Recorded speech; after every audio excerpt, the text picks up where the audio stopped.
Hello and welcome everybody, it's Karen. Thank you for stopping by.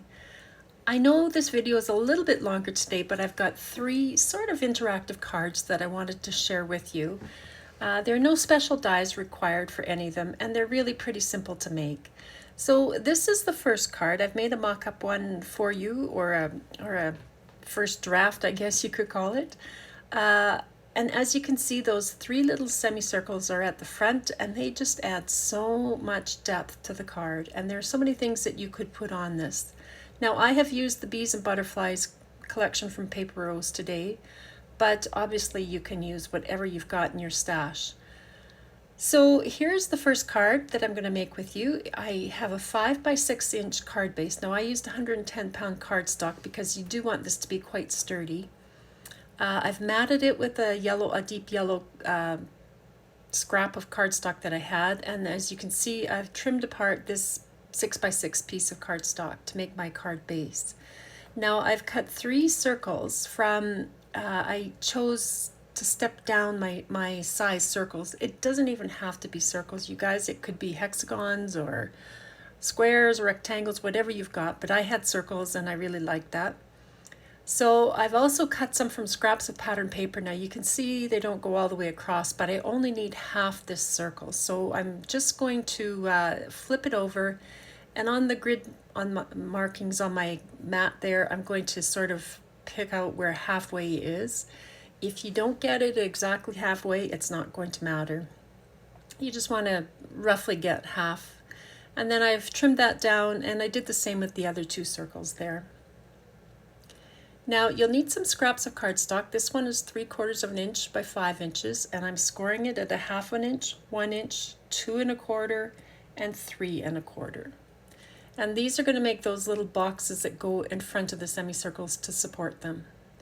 Now this one is 3/4 of an inch by 6, so I've stepped them all up by 1 inch width, and you're scoring them all at a 1/2 inch and 1 inch. And this one is at 3 1/4. And 3 3/4 inches. So the width of these is always going to be a 1/2 inch, or not the width, but the depth of that. Now this one is 1 inch by 7 because it's for the larger semicircle, and again I scored it at 1/2 inch, 1 inch, and now at 3 3/4 and 4 1/4. And all of those will get folded and burnished into mountain folds. They're going to make their rectangular box shape. Now, I found the easiest way to do this is I keep these 2 small tabs to the right, and I'm going to add glue to the back of this. Now in Iced Images video, she did it slightly differently, so you may want to check that one out and see what you prefer, but I found this the easiest. I've got my card front or backing, I guess, on my mat, and I'm just kind of putting this rectangle in the center and making sure that it's pressed down to the bottom so that it will help stand up my card. I'm just going to fold over this very first flap and add some glue.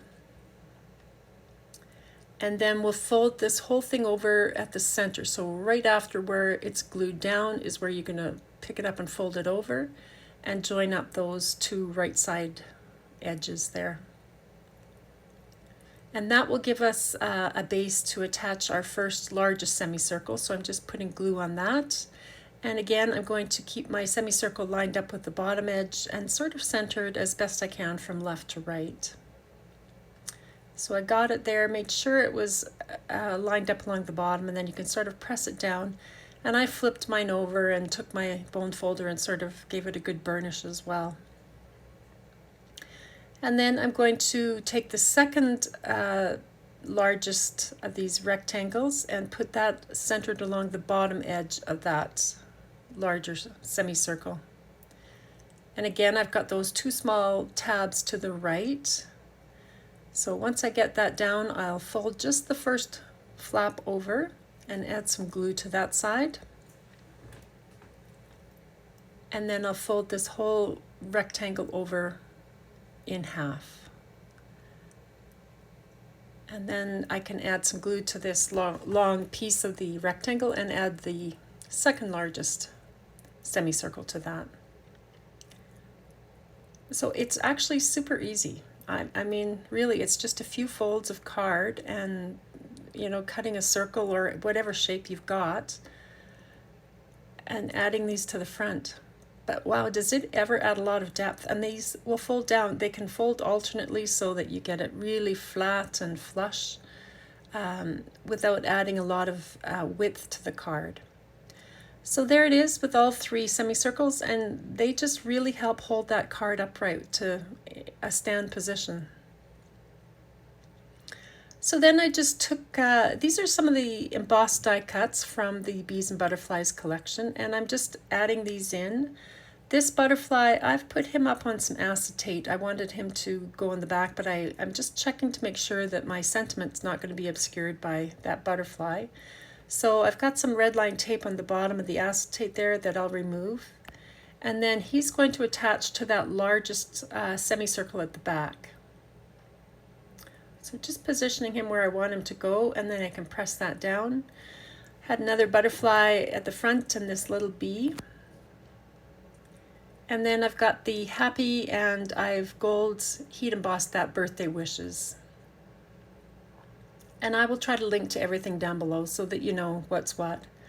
But I thought that was really quite fun. There's lots of dimension to that. It stands up and that little butterfly sort of flies around a bit.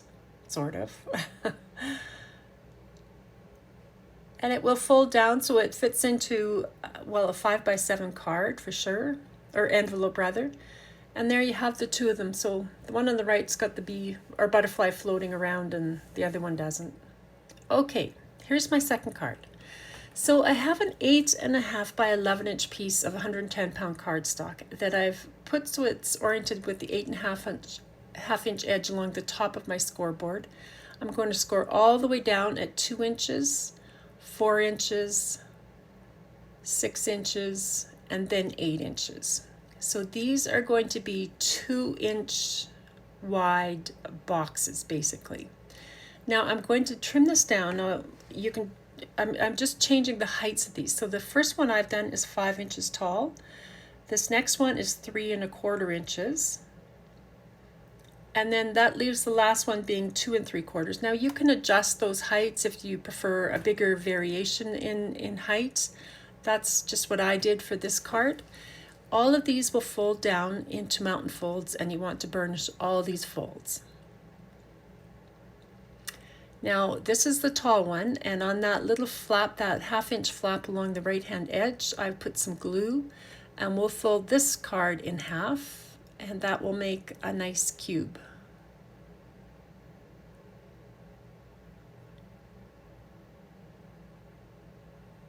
So there you have it. Now on these ones, before I folded them and glued them together, I've got some scraps of cardstock that I'm going to add on for panels. Now I've got the flap on this side, and the unpaneled edge is going to be this far out one away from that little 1/2 inch flap, if that makes sense, I hope. So that side is the side that will end up being glued. If you don't get that, it doesn't matter. But for me, I just like to have the seam pointing away from the front. So these are going to now attach to my tallest cube, and I like to keep that seam at the back.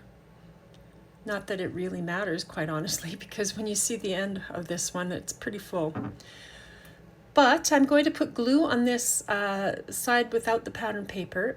Now it's going to line up with that bottom edge and that left-hand edge. I can't really see the right edge terribly well, but because we scored this all at the same time, it's all going to line up for sure. So just making sure that the bottom edge and the left-hand edge are nice and evenly lined up. And then you can really press that one down as well. And then we'll put glue on this piece of the middle-sized cube, and that's going to attach to the larger one right beside the one that we first glued down. And again, I'm just making sure the edges, the bottom edge and the right-hand edge on this one, making sure that those are nicely lined up. And you can press those down and give it a good burnish again. So now you've got this set of 3 cubes. Now if you fold those 2 patterned ones back, to one to the front and one to the back, this whole card will fold right down to be a 4 by 5 inch rectangle, which would fit in an A2 size envelope, but I'm going to add some stuff to this. Now there is room on the back to write a message, so you don't have to worry about that. And as you can see, I've just added some pattern paper to the front there. Now I just went through all my flower and leaf dies. I pulled them out, and I often have extras sitting in these envelopes that I keep them in. So I pulled all those out, and I did die cut a few more and just colored them in with some yellow ink. I just wanted a very yellow and cream card for this. The leaves I die cut from different shades of green cardstock, and as you can see, I've put everything up on little strips of acetate, including this happy and the wishes sentiment. Now, I think I'm showing you here these die center or flower centers. I got these. I saw this on Positively Papercraft. She had a video using these. These are jewelry flower bead caps, I think they're called. And they're gorgeous. They really just add that shine to your flowers that is really quite fun. They're all different shapes and sizes. So as you can see here, they sort of have a slight curve to them, to some of them. Not all of them are as much so. And I just use a hot glue gun to attach them into my flowers. But they give a really pretty shine and sparkle to the flowers. Now, I realized after the fact that I needed something to attach all these flowers to, so I had to go back and put the cross pieces in because I hadn't put those in when I was making them. But these were simple. I took scraps again of cardstock. I made sure they were 3 inches wide, scored them at 1/2 inch and 2.5 inches so that they will fold in, and those will fit perfectly inside my 2-inch cubes.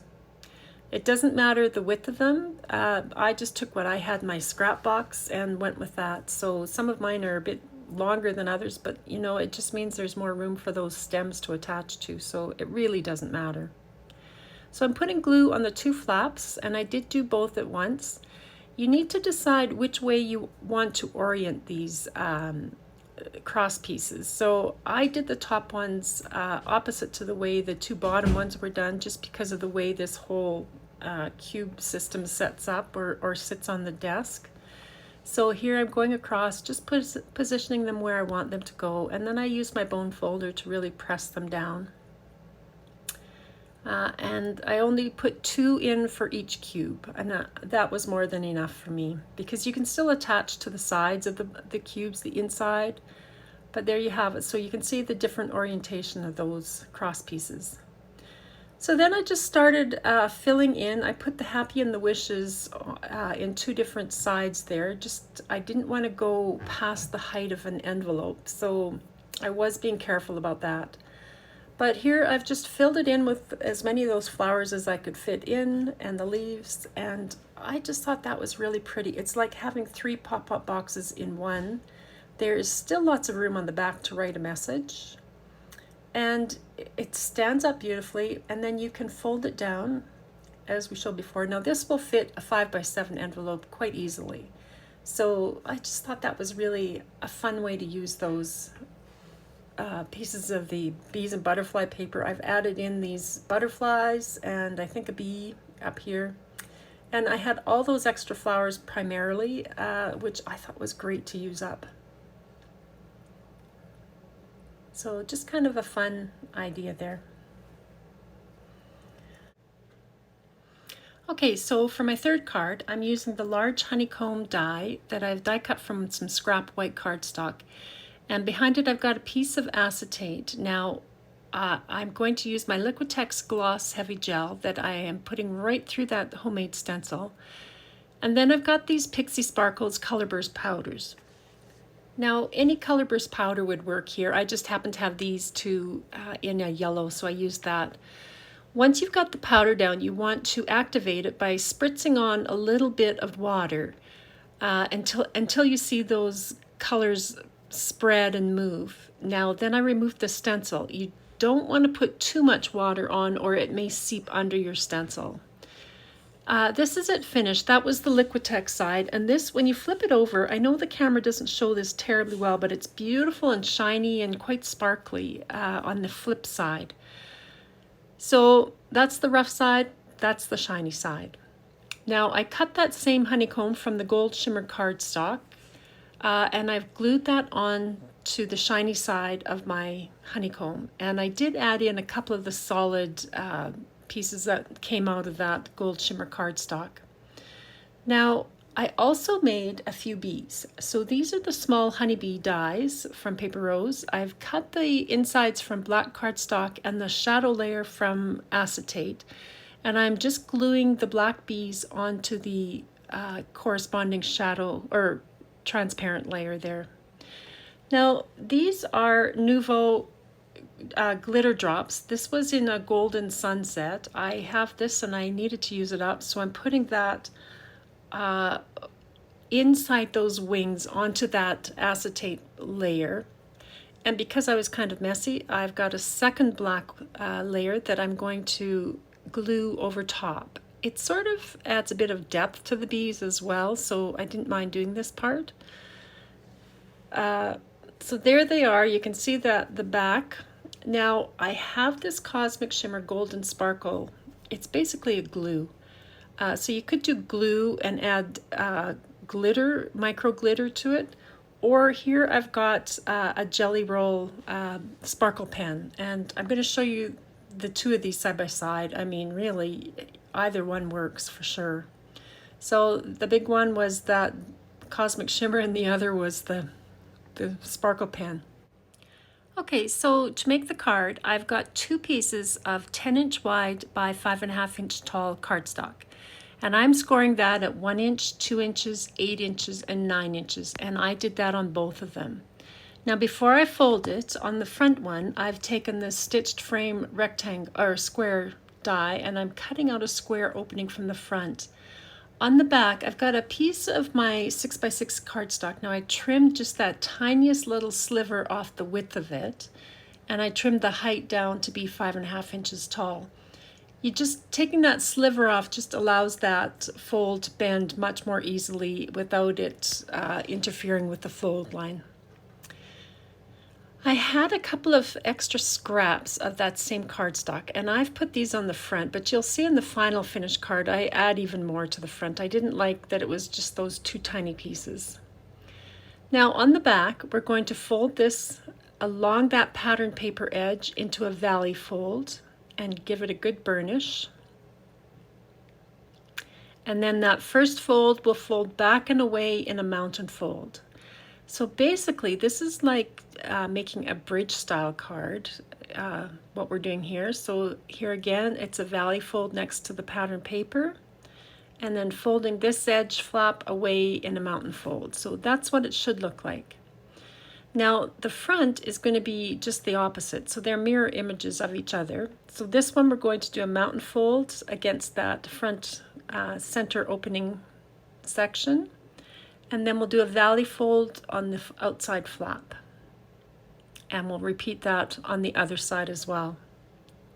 So there's how it should look. And so these will go together and you'll see the depth that this actually gives this card. So that's probably 2 inches there.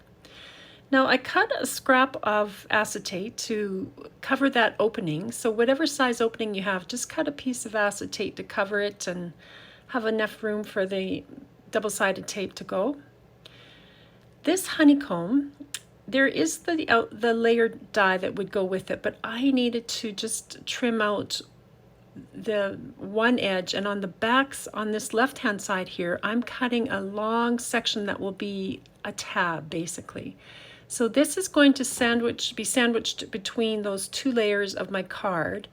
So I put some red line tape on that tab I've created to the left, and I'm just going to make sure that it's lined up nice and straight along that left-hand edge and it's below the top edge. And once I've got it there, I can push my tape down and then remove the rest of the release paper. And so now my honeycomb is actually going to be floating on the middle of my card. Here I've put one of these bees up on some acetate, and he will be attached to that right-hand edge and get sandwiched between the front and the back. So I've added all my bees in there. You see I've got 2 bees that are on acetate strips, and I've put a bit more red line tape on wherever I had acetate tabs.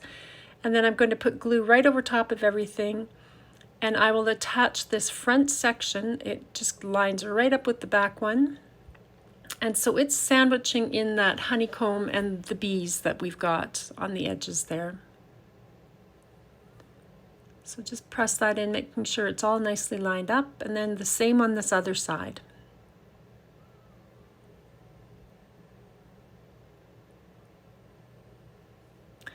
So this card stands up beautifully, and it will fold down. You can push both those edges in and it will fold down to go into a 6x6 card envelope.